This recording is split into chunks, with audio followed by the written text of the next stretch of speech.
দেবতারা কাতর আর নির্বল হয়ে গেলেন। তখন তারা ক্ষীর সাগরে গিয়ে ভগবানকে আহ্বান জানালেন।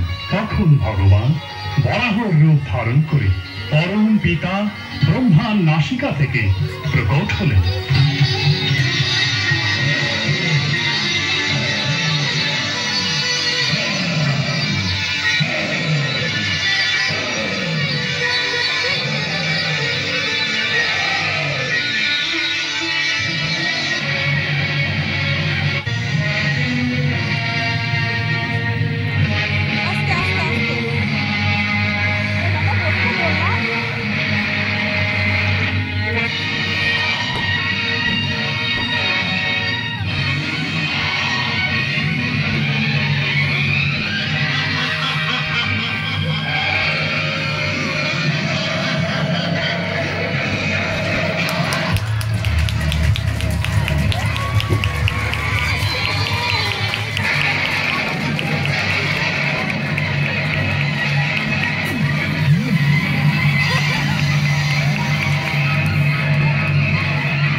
ছোট ভাই মহাবলী হিরণ্যাক্ষের মৃত্যু শোক প্রকাশ করার জন্য এখানে একত্রিত হয়েছি।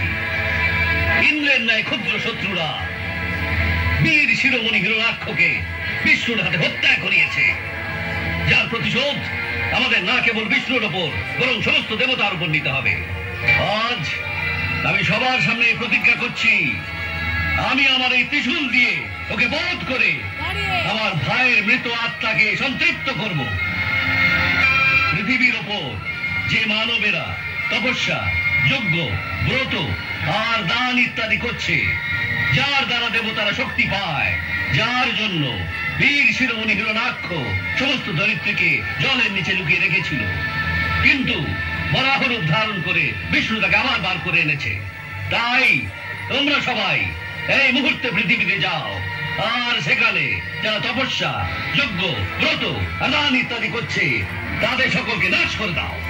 যেখানে পূজা পাঠ, বর্ণ, বেদ, আশ্রম, ধর্ম কর্ম হচ্ছে সে দেশগুলো জ্বালিয়ে ভস্ম করে দাও, যাতে দেবতারা শক্তিহীন হয়ে যাবে।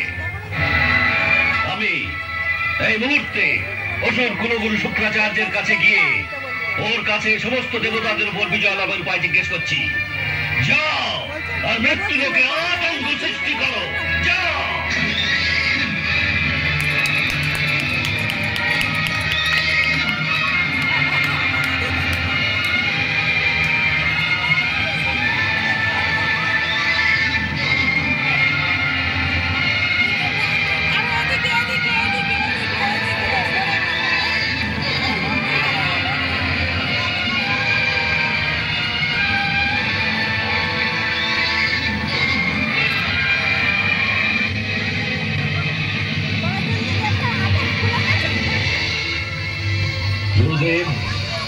আপনি এই জেনে প্রসন্ন হবেন যে আমি আমার ভাইয়ের বধে প্রতিকার করার জন্য আমার সমস্ত যোদ্ধাদের দরিদ্রের উপর হাহাকার শুরু করার আদেশ দিয়েছি।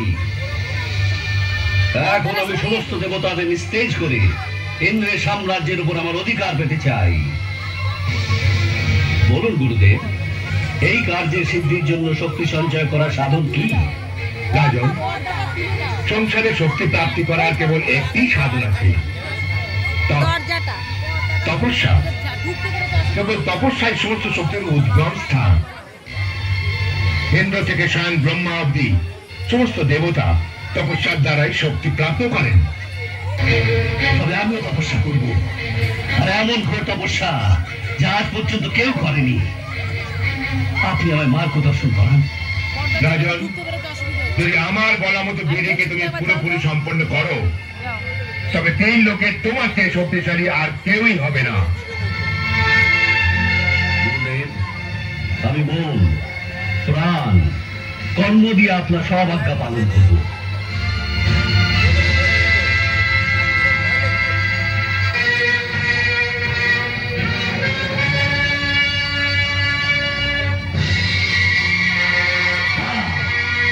তপস্যা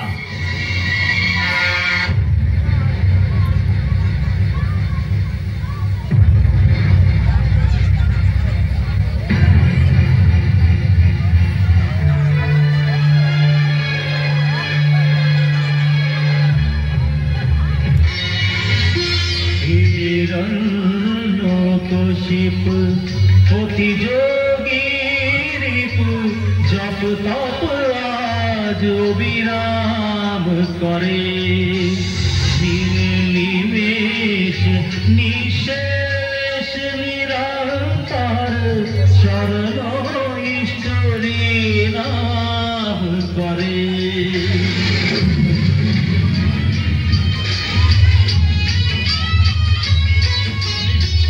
জপেন অগণন জপেন সারাক্ষণ, দিবানিশি জপেন দিয়ে ধ্যান কান মন। জাগে তামসিক বেদ তপনিধি, কর জোড়ে দেব প্রণাম করে।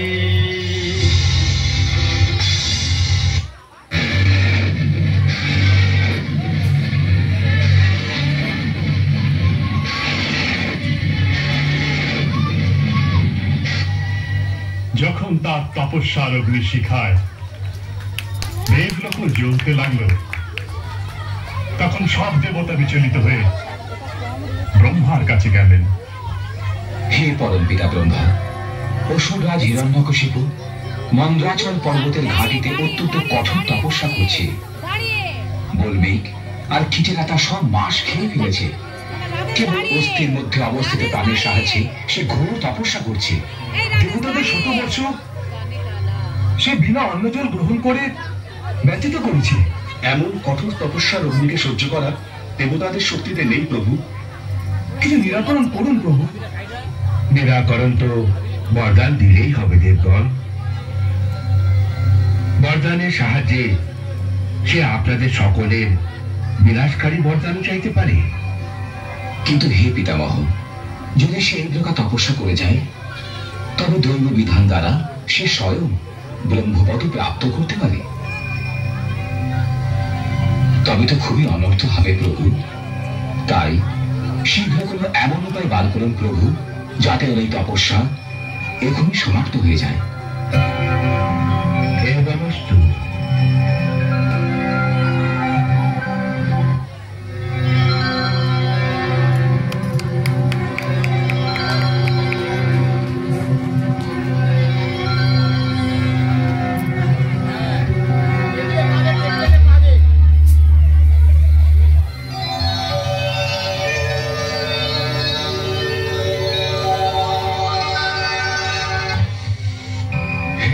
শিরোমণি, মৃত্যুলোকের প্রাণীদের জন্য আমাদের অমরলোকের প্রাণীদের দর্শন কখনো নিষ্ফল হতে পারে না।